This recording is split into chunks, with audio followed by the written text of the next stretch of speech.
बिस्मिल्लाहिर्रहमानिर्रहीम। अस्सलाम वालेकुम व्यूअर्स, आप देख रहे हैं डाइनिंग आवर कुकिंग विद आसमा शाह। सुहांजने के दरख्त को मोरिंगा भी कहा जाता है। इसकी जड़ में एक मूली होती है जो कि बहुत ही फायदेमंद है। सुहांजना की मूली आपको बआसानी मार्केट से भी मिल जाएगी। हमने सोचा क्यों ना सुहांजने की मूली और आंवले का चटपटा मजेदार सा अचार बना के पूरे साल के लिए महफूज कर लिया जाए। इस मजेदार सी रेसिपी को बनाने से पहले अगर आप इस चैनल पर नए हैं और आपने इस चैनल को सब्सक्राइब नहीं किया तो ब्लैक सब्सक्राइब के बटन के साथ साथ अगर आप बेल आइकन को प्रेस कर देंगे ना तो नई आने वाली वीडियो का नोटिफिकेशन आपको सबसे पहले फ्री में मिल जाएगा। सुहांजने की मूली लुक वाइज कैसी होती है मैं आपको जूम करके दिखा रही हूँ। ये तकरीबन आपको 20 से 25 दिन तक के लिए ही मार्केट में मिलेगी। सुहांजने का अचार बनाने से एक दिन पहले हमने इसे अच्छी तरह से धोया। इसके लिए 1 चाय की चम्मच नमक डालते हुए पानी में हमने खूब अच्छी तरह से मिक्स करते हुए इसी पानी से इसे मलमल के धो रहे हैं। सुहांजने का दरख्त जब 1 साल का हो जाता है उसकी जड़ में ये मूली होती है। इसमें बहुत ज़्यादा मिट्टी होती है, सो इसे आपने पानी में भिगो लेने के बाद थोड़ा थोड़ा पानी डालते हुए इसे धो लें, लेकिन इसके बावजूद भी मिट्टी नहीं जाएगी। अच्छा, इसको साफ़ करने का ना एक स्पेशल तरीका होता है। देखिए, हमने ना ये छोटा सा एक ब्रश ले लिया, हल्का हल्का सा पानी डालते जा रहे हैं, ब्रश की मदद से रगड़ते जा रहे हैं। इस तरह से इसकी सतह पे इसके अंदर जो भी मिट्टी होगी ना वो साफ़ होती चली जाएगी। मुझे हंसी आ रही है, वो जैसे कहते हैं ना कमर्शियल्स में कि क्रीम लगाने से पहले हाथ ऐसे और क्रीम लगा लेने के बाद हाथ सफ़ेद हो गए।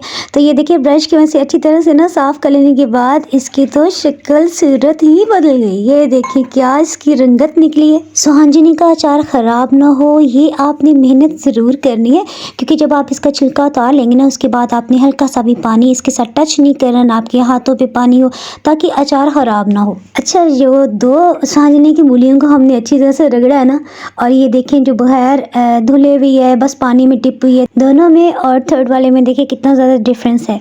तो जनाब, किस्सा मुख्तसर के थर्ड वाली को भी हमने अच्छी तरह से रगड़ रगड़ के चमका ही लिया। इसको 1 रात पहले हमने खूब अच्छी तरह से धो के रख दिया और फिर इसे हमने कपड़े में खूब अच्छी तरह से रगड़ रगड़ के खुश्क किया। कपड़े से खुश्क करना इसलिए ज़रूरी है क्योंकि आपको पता है ना आजकल दिसंबर का महीना है और बहुत ज़्यादा सर्दी है, चीज़ों को खुश्क होने में भी देर लगती है, ताकि सुबह जब हम 11 से 12 बजे इसका अचार बनाना शुरू करें ना तो ये टोटली खुश्क हो जाए और अचार हमारा ख़राब ना हो। देखिए, नेक्स्ट डे हमने हाथों को भी खूब अच्छी तरह से धो लेने के बाद खुश्क किया, यानी हल्की सी भी हाथों पे पानी की नमी नहीं होनी चाहिए।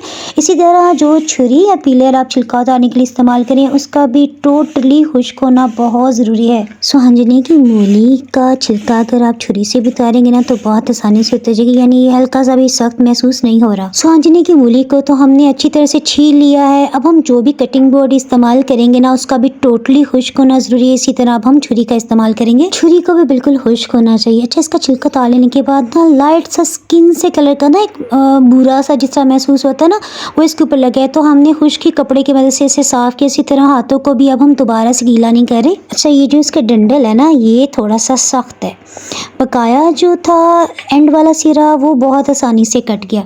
अचार खूबसूरत लगे सो अब हम इसे बराबर बराबर साइज़ के पीसेस में कट कर रहे हैं। आप चाहें तो इसे गोल पीसेस में भी कट कर सकते हैं, लेकिन मेरा ख्याल है हमें लेंथ वाइज ही काटना चाहिए। अच्छा, सुहांजने के अचार से मुझे याद आया हमने ना मिक्स अचार भी बनाया हुआ है। लहसुन, अदरक, चुकंदर, शलजम, आम, हरी मिर्ची, नींबू सब कुछ इसमें डाल दिया था। वो अगर आप रेसिपी देखना चाहिए तकरीबन 1 से 1.5 किलो हमने अचार बनाया था और पूरा साल मज़े ले लेके खाया था।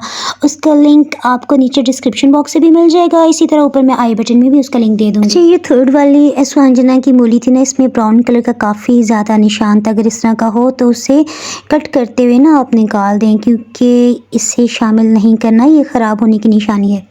और बकाया देखें जैसे नीचे की स्किन सही नज़र आएगी ना तो वहाँ तक ही हमने इसको खुरच के निकाला है। सुहांजना की मूली वज़न में तकरीबन 3 पाव थी, यानी 1 पाउंड से थोड़ा सा ज़्यादा, 750 ग्राम्स इसका वज़न बनता है। छिलके उतार लेने के बाद ना ये बस 1 पाउंड ही रह गई है। सुहांजने का अचार अगर आप सरसों के तेल में बनाएंगे ना तो फिर तो बहुत ही टेस्टी बनेगा। अगर आपको सरसों का तेल का जायका पसंद नहीं है तो मुझे भी इसकी स्मेल अच्छी नहीं लगती, उससे ख़त्म करने के लिए सबसे पहले मैं एक ट्रिक का इस्तेमाल कर रही हूँ। बची हुई रोटी का कोई भी टुकड़ा है, जैसे मैंने तकरीबन 3 इंच का पीस लिया है, इसे हम सरसों के तेल में डालते ही मीडियम लो हीट रख रहे हैं।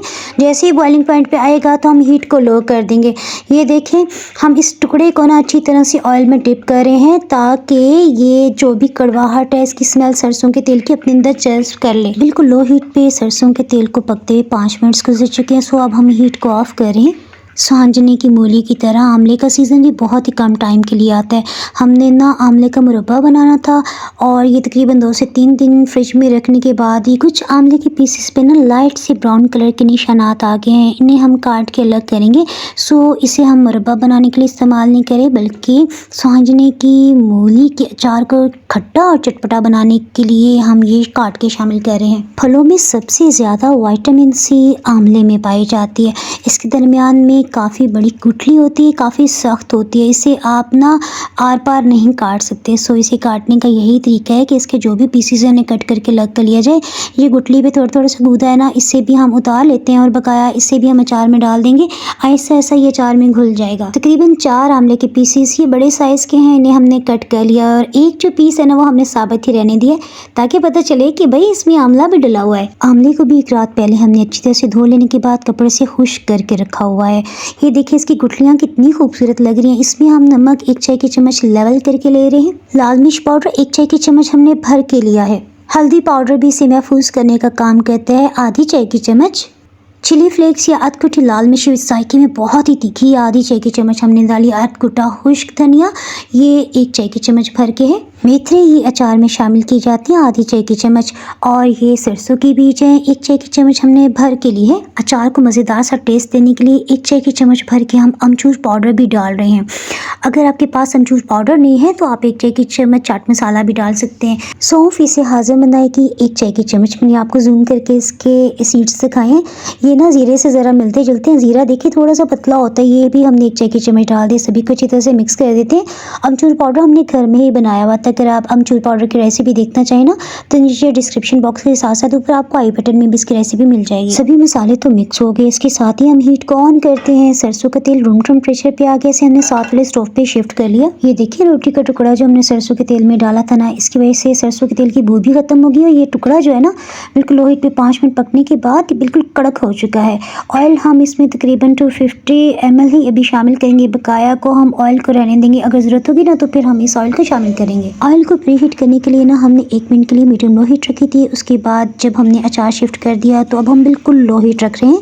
लो हीट पे हम ना 2 से 3 मिनट्स के लिए इसे अच्छी तरह पकाएंगे। जब हल्का हल्का कड़कड़ाने की आवाज़ आने लग जाएगी ना 30 सेकंड्स के बाद हमने हीट को ऑफ कर दिया है। ये जो लो हीट पे हमने 3 मिनट्स के लिए इसे कुक किया है ना, इसकी वजह से सुहांजने की मूली बहुत जल्दी तैयार हो जाएगी। अब ये जो सिंपल आपको सिरका मिलता है ना बॉटल्स में, आपने ये नहीं डालना। हम यहाँ पे अंगूर का सिरका डाल रहे हैं।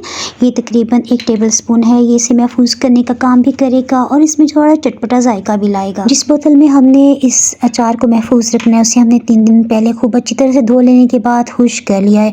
अब अचार को महफूज रखने के लिए हम इसमें 2 से 3 टेबल स्पून सिरका डाल रहे हैं। ये वही सिंपल वाला सिरका है जो हम रूटीन में सूप वगैरह में भी डालते हैं। इस सिरके को डाल लेने के बाद बॉटल को हमने अच्छी तरह से हिला लिया और फिर सिरके को निकाल के रख दिया है। जब हल्की सी इस तरह से बॉटल पे सिरके की कोटिंग हो जाएगी ना तो अचार मुरब्बा जो चीज़ भी आप महफूज करेंगे वो महीनों सालों बिल्कुल ठीक रहेगा। बचा हुआ जो भी मसाला है वो भी हमने डाल दिया। अचार को महफूज रखने के लिए ज़रूरी है कि इसमें ज़्यादा से ज़्यादा मिकदार में तेल डाला जाए। सो हमने बचा हुआ सरसों का जो भी तेल था ना वो भी इसमें डाल दिया। इस अचार को आप किचन रैक पे ही 7 से 8 दिन के लिए रहने दें। इंशाल्लाह ये बिल्कुल ज़बरदस्त तैयार हो जाएगा। आपने बस निकालते एहतियात करना है कि खुश्क चम्मच का इस्तेमाल करें, गीले हाथ ना लगाएं। इंशाल्लाह महीनों सालों ये अचार ठीक रहेगा। 1 से 2 दिन के अंदर अचार मजीद नीचे की सतह पे चला जाएगा। अगर ज़रूरत महसूस हो तो मजीद सरसों का तेल ऊपर से डाल दें। तो हम याद रखें। अल्लाह हाफिज़।